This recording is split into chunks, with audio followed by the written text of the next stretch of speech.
अनजानी राह।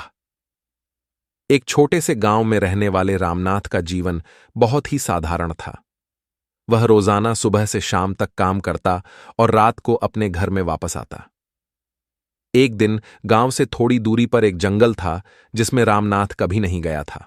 उस जंगल के बारे में सभी गांव वाले अलग अलग किस्से सुनाते थे।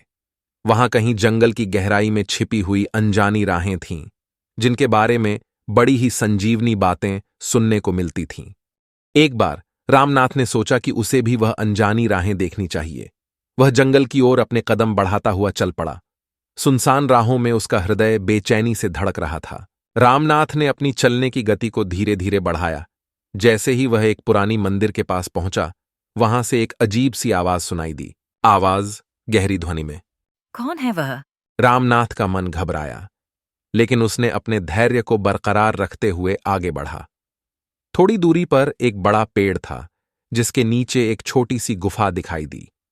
रामनाथ ने उस गुफा की ओर बढ़ते हुए देखा। गुफा के अंदर का नजारा देखकर रामनाथ के होश उड़ गए। गुफा के अंदर एक पुरानी राजवंशीय राजकुमारी बैठी हुई थी। वह बहुत ही सुंदर और आकर्षक थी। उसकी आंखों में एक अनोखी चमक थी जो रामनाथ को बांध लिया। रामनाथ हैरानी से, तुम कौन हो?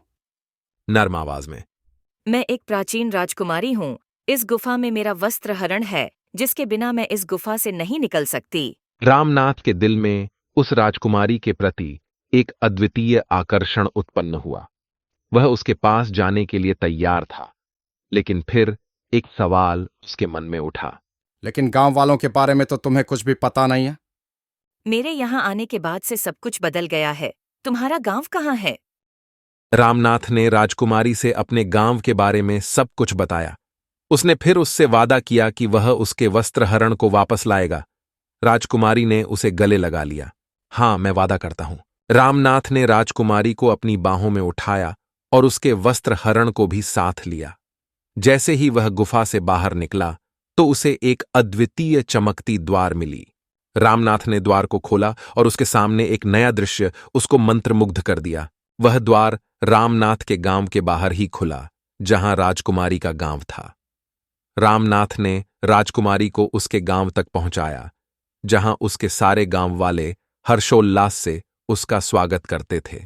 मोरल: इस कहानी से हमें यह सीख मिलती है कि जिंदगी में हमें अनजानी राहों पर चलने का साहस करना चाहिए, लेकिन हमें सतर्क और समझदार भी होना चाहिए। अक्सर जो चीजें हमें आकर्षित करती हैं, वे हमें वास्तविकता से दूर ले जा सकती हैं। रामनाथ ने अपनी समझदारी और सही निर्णय से राजकुमारी की मदद की, जिससे उसकी जिंदगी में खुशियां लौटीं।